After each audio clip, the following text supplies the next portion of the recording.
Bienvenue dans l'invité du jour, décembre 1945, création du franc CFA. Le franc CFA aujourd'hui, la dernière monnaie coloniale, encore en activité. Il est utilisé dans 15 pays africains. Pour certains, cette monnaie est un gage de stabilité. Pour d'autres, il faut sortir de cette zone franc, héritée de la période coloniale. Nous allons en parler justement avec Nicolas Agbou, professeur d'économie et de droit à l'université de Saint-Quentin en Yvelines. Bienvenue.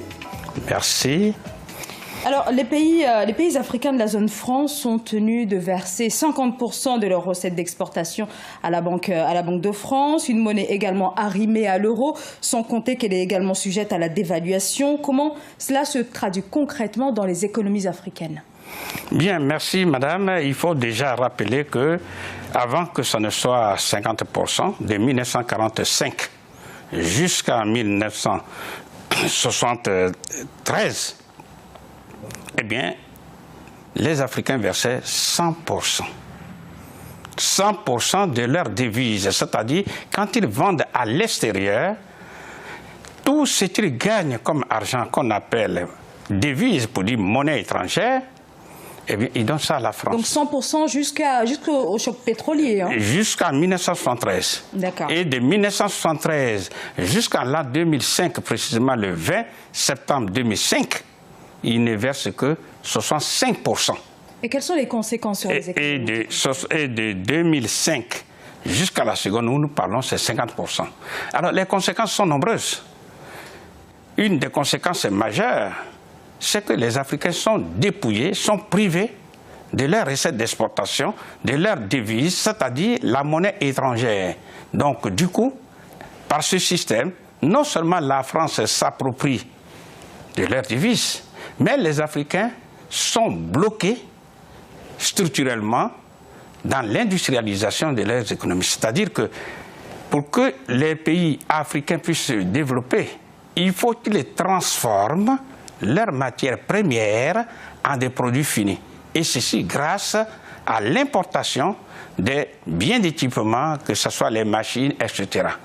Or, pour pouvoir acheter ces biens d'équipement, pour acheter ces machines, ce n'est pas avec le franc CFA. Exemple, s'ils ont vendu pour 1000 milliards de dollars aux Américains, logiquement, ils devraient posséder ces 1000 milliards de dollars. Et ils devaient les utiliser pour acheter des machines dont ils ont besoin pour développer leur pays.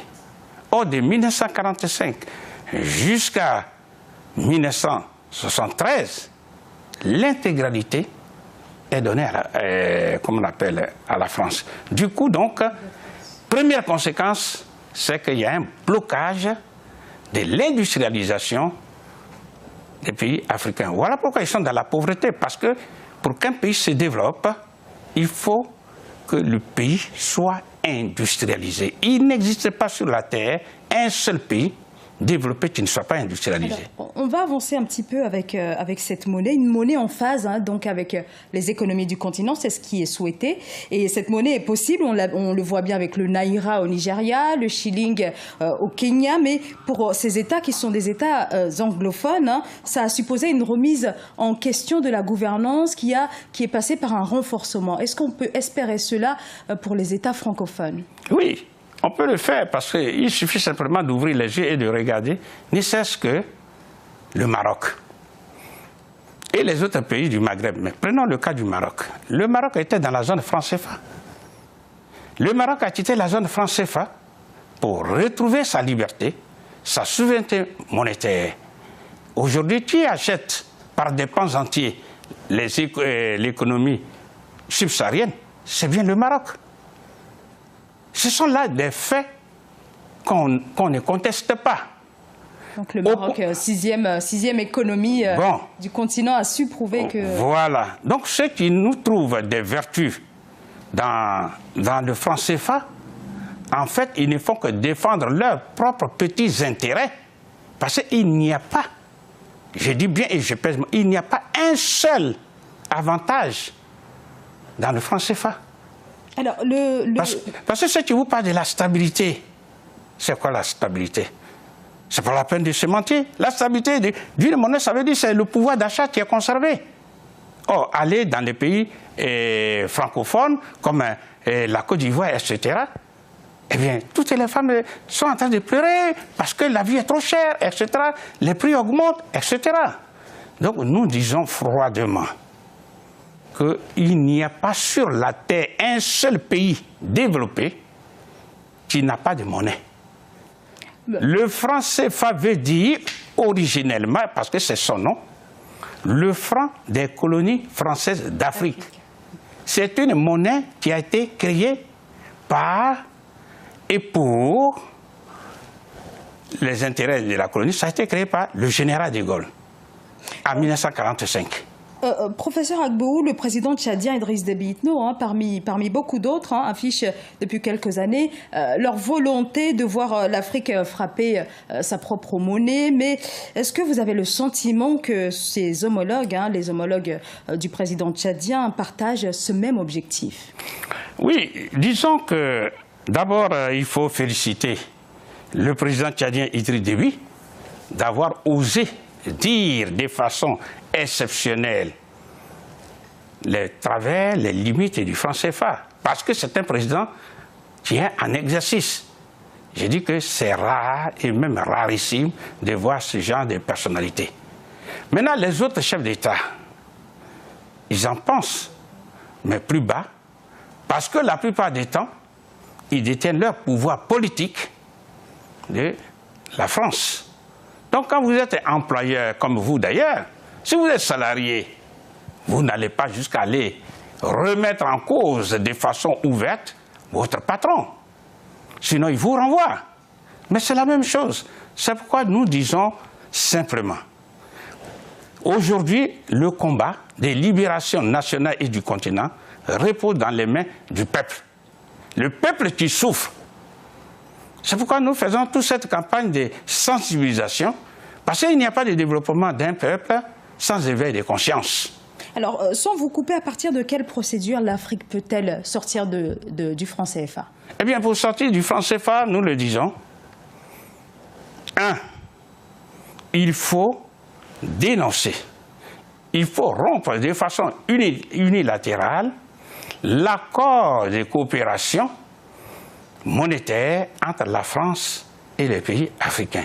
C'est écrit dans les accords que celui qui ne se sent pas, celui qui pense que ses intérêts sont lésés, peut dénoncer de façon unilatérale, ça dans tout seul. Il peut quitter. Alors justement, est-ce qu'on peut considérer aujourd'hui que l'avenir du franc CFA repose uniquement sur la seule volonté des Africains?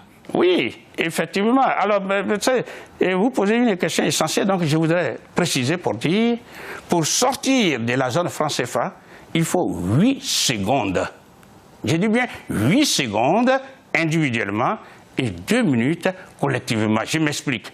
8 secondes, le temps de signer simplement, parce que quand il est rentré dans la zone franc CFA, le président ou bien les présidents ou leurs représentants n'avaient que fait signer les papiers qui sont déjà tout faits. Donc sortir, ça demande... Ça demande 8 secondes individuellement et 8 fois 15, parce qu'ils sont 15, ça fait 120 secondes, c'est-à-dire 2 minutes. Ils ont fini de dénoncer le franc CFA et ils en sortent.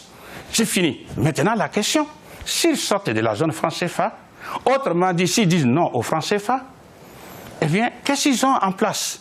Eh bien, ils vont créer en lieu et place, je n'ai pas dit individuellement, en lieu et place, ils vont créer une monnaie unique africaine, en abrégé la MUA, et ça prend 3 jours. Nous disons 3 jours, pourquoi? Parce que il suffit simplement, si aujourd'hui nous sommes mercredi, eh bien, tous, chacun et tous les 15 pays réunissent leur gouvernement individuellement et décident, disent, bon, nous voulons créer la monnaie unique africaine. Et cette décision est inscrite dans un projet de loi. Le mercredi, le jeudi, ce projet de loi est déposé au bureau de l'Assemblée nationale parce que la monnaie appartient toujours au peuple. Et on demande au peuple, à travers leurs représentants au Parlement, est-ce que vous voulez la monnaie du colon ou alors voulez-vous la monnaie du pays? Ils vont dire, nous voulons, on dit, le projet de loi est adopté. Ça, c'est le jeudi. Eh bien, le vendredi, on appuie sur la machine et les billets de banque sortent. Parce que, comme ça se prépare, ça veut dire auparavant, on a importé les machines et on les a installées. Là, importer une machine encore, ça ne prend pas plus de 2 jours. On peut importer les machines qui fabriquent les billets dans tous les pays du monde, aux États-Unis, en Australie. On comprend bien maintenant qu'il s'agit d'une véritable volonté politique. C'est une décision politique. Affirmée. Donc, si les Africains de la zone franc-CFA souffrent aujourd'hui, c'est dû à un manque de volonté politique. Et cette absence de volonté politique est due au fait que le peuple n'est pas informé. Donc, nous faisons ce travail. Quand le peuple aura pris le combat à bras le corps, le peuple va descendre dans la rue. Et c'est ce que le jeune Kémy Séba a inauguré. Chacun apporte dans le combat de libération nationale ce qu'il peut apporter. Je vous remercie beaucoup, Nicolas Agboou, d'avoir répondu à mes questions. Nicolas Agboou, je rappelle que vous êtes donc professeur d'économie et de droit à l'université de Saint-Quentin en Yvelines. Merci à vous pour votre fidélité. À très bientôt pour un nouvel invité du jour. Merci.